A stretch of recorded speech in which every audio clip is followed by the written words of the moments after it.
Hello guys, good evening. Welcome to my channel. So today I am here with the day 29 of FSSI daily quiz, which is as per the new exam pattern. So if you haven't watched the previous 28 videos, you can go to my channel and I have created a separate playlist called as FSSI quiz. From there you can watch the previous videos. And the PDF format of the quiz has been uploaded in my Telegram channel. So the link is in the description box. So if you need the PDF, you can join the Telegram channel. And before proceeding, if you like the video, please like it and share it with your friends and subscribe to my channel. So now let us start with the day 29. Okay, what is the name of Indian Navy's indigenous stealth destroyer whose maiden sea trials was conducted recently? So this was quite important news because they maybe this may not be asked in FSSA, but in other exams it may be asked because it was Indian Navy's indigenous stealth destroyer. So stealth means you can assume like a secret move. That is, the movement of this destroyer will not be detected by the enemy for certain period of time and for certain distance. So this will be the meaning of stealth. So India indigenous stealth destroyer whose maiden sea trials was conducted recently. Maiden means the first. So first time it was the trials was conducted. So answer is Mormugova. So this is the name that has been provided to the Indian Navy's indigenous stealth destroyer. Okay. Consider the following with respect to hedge funds. So this is also important. So hedge funds are included in the category of alternative investment fund. These are not regulated by SEBI. See, I'll explain you what is hedge funds. So for example, there is a person. So he will have his life insurance, right? So life insurance and vehicle insurance. So vehicle insurance is also compulsory. So he'll have so much of insurances. Even though he doesn't need this insurance, but still he will pay for the insurance to have a secured future.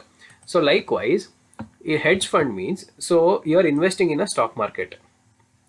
For example, you're buying Tata shares and also you buy Reliance shares. So you buy so much of shares, and you may think, okay, this yeah, I have bought the shares, but you may think that this is not safe.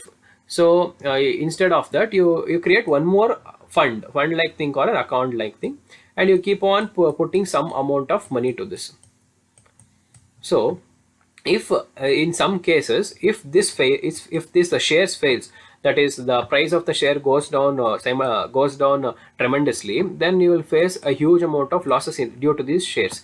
But since you have put so much of money in this account or the fund, then you will have this fund to compensate with this. The same thing is with respect to this insurance. So if something happens to this person, then the insurance money will go to his family members so that they can have a safe future. Likewise, this fund is also created. So the basic concept of hedge fund is for safety. So you have invested in a share, but you are not confident that the shares may work in the future. See, during the COVID time and all, in the initially, the shares had fallen to historical low prices. So due to that, many shareholders lost their money. But since they were having some of them were having hedge funds, they use this money to compensate this. So they use this money for the family needs, etc. So like this, the procedure works for hedge funds. So hedge funds can be created and it is regulated by SEBI itself. SEBI means Security and Exchange Board of India. Okay. So here the given two options are, first one is hedge funds are included in the category of alternative investment fund. Yeah, because they are not directly investing it, but it is an alternative medium. Because as I explained here, it is an alternate to the original investment to have a safe future, right? So it is an alternative investment fund. It is regulated by SEBI. So the answer is 1 because it is provided not regulated. Okay. Consider the following with respect to RBI's co-lending. So I'll explain here. So RBI has given some rules for banks. Okay. So the loans provided by the banks, some percentage of these loans should go for specific sectors. It may be agriculture, it may be renewable energy, it may be education, it may be for SCs, STs, and women. So there are several categories. Like there are 10 categories of sectors that the loan should be provided. This is known as priority sector lending. So as the name itself says, the priorities are given to some sectors where lending should take place, that is the loan from the bank side, and RBI has set these rules. Okay. Now these are for banks. So now banks sometimes cannot spend the specified amount to these 10 sectors. Okay. So if they do not pay, do not give the loans for these specific sectors, then they have to pay a fine in some or the other manner, like it will go to NABARD's fund or anything. Those things are not important now. So instead of paying that fine, now RBI is given one more option, that bank can give loans to NBFC. So NBFC means non-banking financial institution. For example, LIC. LIC is a biggest NBFC, one of the biggest NBFC in India. Okay, so banks gives loans to NBFC. Then NBFC needs to give loans to these sectors. So I guess you understood now.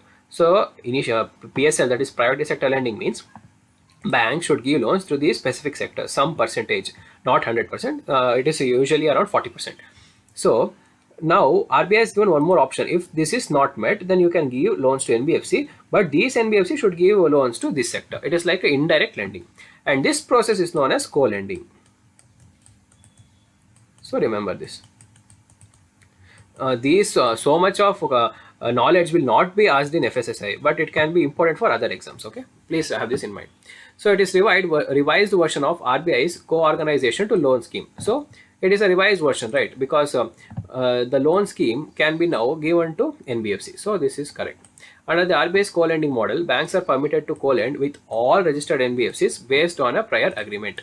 So it is telling that all NBFCs with the prior agreement can. So the answer is yes, it is correct. So it is allowed to deal with all the NBFCs on a prior agreement. So answer will be 1 and 2.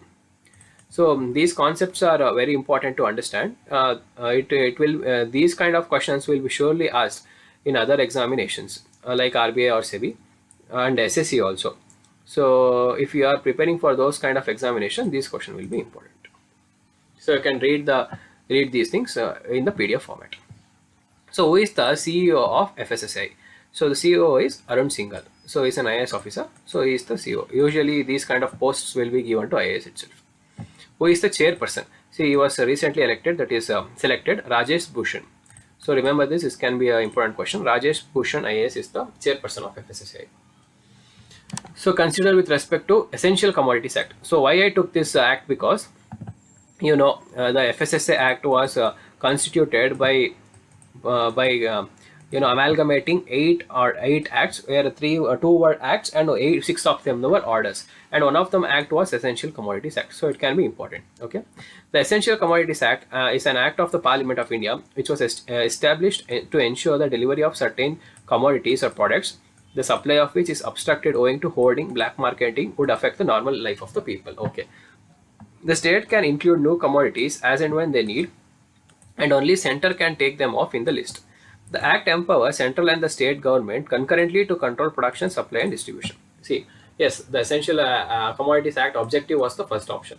So to avoid black marketing, hoarding, and the hoarding means storing illegally. Okay, and to for a safe and disruptionless supply. Okay, the states can include the new commodities. This is wrong. Only center can include it, and center can exclude it. Okay, so the two option can be removed here. So directly we'll get the answer 1 and 3. Let us see the third step. The act empowers central and the state government concurrently to control production. Is so there are concurrent powers both to state government and the central government to handle the situation, but the addition or deletion of any product from the list can only be done by central government. Mount Manipur, recently seen in news, is located in. See, this is very important because there was a place called as Mount Harriet. So this was a small mountain, and it was kept in the memory of some British person. So during the recent visit of Home Minister to this, it was changed as Mount Manipur because of various sacrifices done by the Manipuri people in this place. Because British used to take these Manipuri people to this place for doing slavery. So recently, as a tribute to them, it was changed to Mount Manipur, and it is in Andaman and Nicobar Islands. So remember this also. This can be an important question. who has been appointed as India's next ambassador to China. So this appointment was done yesterday, that is 21st, and it was present in the Hindu newspaper in the first page itself. So the answer is Pradeep Kumar Rawat. So during the border tensions, Pradeep Kumar Rawat has been appointed as India's next ambassador to China. So these were the today's question, guys. So if you like the video, please like it and share it with your friends, and subscribe to my channel. Thank you.